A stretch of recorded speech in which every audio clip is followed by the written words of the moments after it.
नमस्कार friends, Sudam education modified channel को आपण मानकु बहुत बहुत स्वागत। तो सांग माने आज आम पढ़ा तृतीय क्लास रो गोटे पाठ विषय रे। तो पाठर नाम होला सबु सुंदर। तुम माने पढ़िच पाठटी को? जदि पढ़िना आज तुमको बहुत सुंदर भाव में पढ़ेबी। तो सांग माने पढ़ेवा पूर्वर तुम गोटे कथा कही रखे, जदि आम चैनल को नुआ नुआ आसीच ताहले आम चैनल को टिके सब्सक्राइब कर दियो एवं वीडियोटी आरंभ रु शेष पर्यंत देख। जदि न देखुच ताहले तुम माने किछि भी बुझी पारिबो नाही। आउ पाठटी सरिला परे तुमको गोटे बहुत सुंदर मजादार कथाटी कहबी। तो वीडियोटी को आरंभ रु शेष पर्यंत देखिबा आपण माने। ताहले चलो आज ये पाठटी को आमे आरंभ करिबा। पाठटी को आरंभ करबा पूर्व आउ गोटे प्रश्न तुम पाई जे मते कहलो देखि कमेंट माध्यम रे करी कमेंट कर टिके। जदि जानि ना हो ताहले पचारि कमेंट केमती करा जिवो पचारि बुझिबो। तो कमेंट टिके कर तुमको को ऋतु भल लागे से विषय रे मते टिके कमेंट करी कहबो। तो पाठटी को डेरी न करी वीडियोटी को आरंभ करिबा। समस्ते वीडियो रे आरंभ शेष पर्यंत देखि रहबा। आउ पढ़िला बेले पाखरे गोटे बही रखिबो, जहा फल हाथ दे दी देखिबो पाठटी को सहज रे बुझी पारिबो। पाठर नाम है सबु सुंदर। रवींद्र बाबूंकर घर तांको घर पछपटे गोटे छोट बगीचा अच्छी। रवींद्र बाबू होचुंदी जड़े लोक, तांकर घर पछपटे गोटे बगीचा अच्छी। बगीचार नाना जातिर फूल फल गछरे भरी होई रहिछि, पूर्ण अर्थात भरी होई रहिछि। रोषेई पाई प्रतिदिन बगीचारू किछि ना किछि परिबा मिले। रोषेई करी खाया पई तांको दिकी किछि परिबा मिल जाउथिला। जो बगीचा थिला से बगीचा रे किछि फूल गछ फल गछ थिला। तो फल गछ रे तांकर रोषेई करी खाइबा पई किछि पनिपरिया हेई जाउथिला।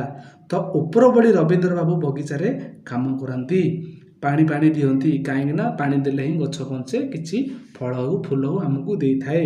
गोटे गछ मूल रे बसी खबर कागज पढुथिले। आज होची रविवार। रवींद्र बाबू सहित तांको नाती नातुणी बगीचा रे काम रे लागी पड़िछंती। पिलांक सह जेजे खुशी रे कथाबार्ता हेउथांती। जेजे कहिले, पिले विभिन्न ऋतु रे आमे बगीचा री किपरि देखा जाए तुमे लक्ष्य करिथिबो। पिला मान कहले हाँ हाँ कहले से माने सबु। तेबे कहिल तुम भितरु काहाकू केउ ऋतु भल लागे आउ काहेकि भल लागे से विषय रे तांको रवींद्र बाबू पचारुचंती तांकर नाती नातुणी मानकू। तो मिता कहिला मते वर्षा ऋतु भारी भल लागे। एही समय रे प्रचुर पानी मिले, आउ गाधुआ पाधुआ होइबा पई खूब सुविधा हुए। चारिआडे नुआ गछ पत्र सुंदर देखा जाए, बगीचारू बहुत पनिपरिबा मिले। यह कहिला मिता नातुणी तांकर। तो जेजे तांको नाती को चाहि कहिले, एबे मिटू तू कह तते केउ ऋतु भल लागे। तांकर नाती को पचारुचंती। किए पचारुचंती? रवींद्र बाबू। मिटू पंचम श्रेणी रे पढ़े। मिटू को श्रेणी रे पाठ पढ़े? प्रश्न आसीबो तुम पाई। मिटू केउ श्रेणी रे पाठ पढ़े? ना पंचम श्रेणी रे पाठ पढ़े। से कहिला जेजे मते शीत ऋतुटी भल लागे, कारण एही समय रे गरम बा वर्षा न थाए, देह को कष्ट हुए नहीं। लोक बिलरू फसल अमल करती, बाड़ी बगीचारू नाना प्रकार पनिपरिबा मध्य मिली थाए। सभी मन खुशी रे पर्व पुनई पालती। ए शीत ऋतु रे बहुत किछि कोन पर्वपर्वाणी आसी थाए, सेतिबे ताकू शीत ऋतुटी की भल लागे। काकू? मिटू को। एबे बड़ नातुणी रो पाली, माधवी रो पाली। बड़ नातुणी तांकर बड़ नातुणी किए?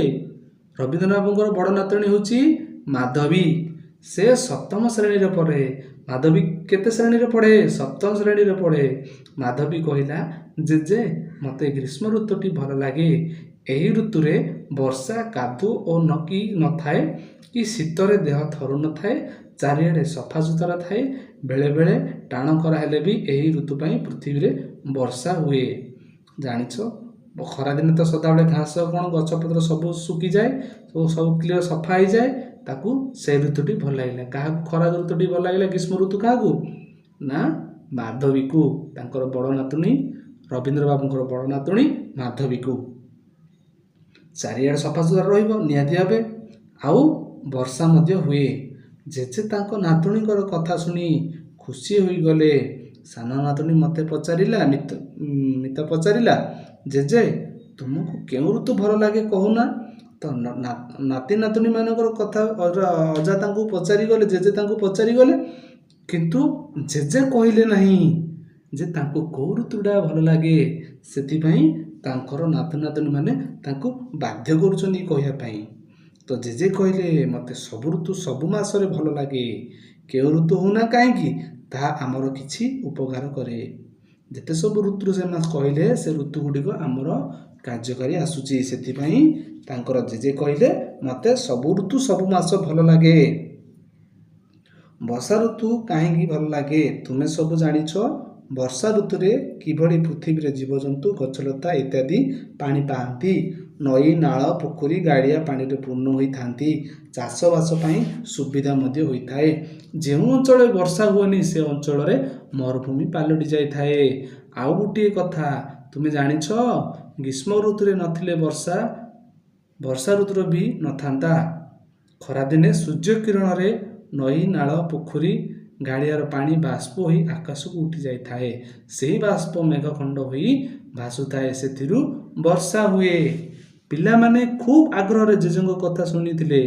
ଜେଜେ ପୁଣି କହିଲେ, ଖରାଦିନେ ଆମ୍ବ ପାଚେ, ପଣସ ପାଚେ, ସପୁରୀ ପାଚେ। ଏହି ଋତୁରେ ତରଭୁଜ ଓ ତାଳସଜ ବି ଖାଇବା ପାଇଁ ମିଳେ। ଆମେ ଯେଉଁ ଖାଉଛନ୍ତି ତାଳ, ତ ସେଇ ମଧ୍ୟ ଖାଇବା ପାଇଁ ମିଳେ। କେଡ଼େ ସୁଆଦିଆ ଫଳ ଏଗୁଡ଼ାକ। ପିଲାମାନେ ଖୁସିରେ ତାଳି ମାରିଲେ। ଜେଜେ ପୁଣି କହିଲେ, ଶୀତ ଋତୁରେ ବି ସେଇଭଳି ମନ୍ଦ ନୁହଁ। ଏହି ଋତୁରେ କେତେ ଜାତିର ଫୁଲ ଫୁଟେ, କେତେ ଜାତିର ପନିପରିବା ଚାଷ କରାଯାଏ, କେତେ ପ୍ରକାରର ଫସଲ ମଧ୍ୟ ଅମଳ କରାଯାଏ। ବାଟଘାଟ ପରିଷ୍କାର ଥାଏ। ତେଣୁ ସବୁ ଋତୁ ଆମ ପାଇଁ ଭଲ। ସବୁ ଋତୁ ସହିତ ଆମେ ନିଜକୁ ଖାପ ଖୁଆଇ ଚଳିବା ଉଚିତ।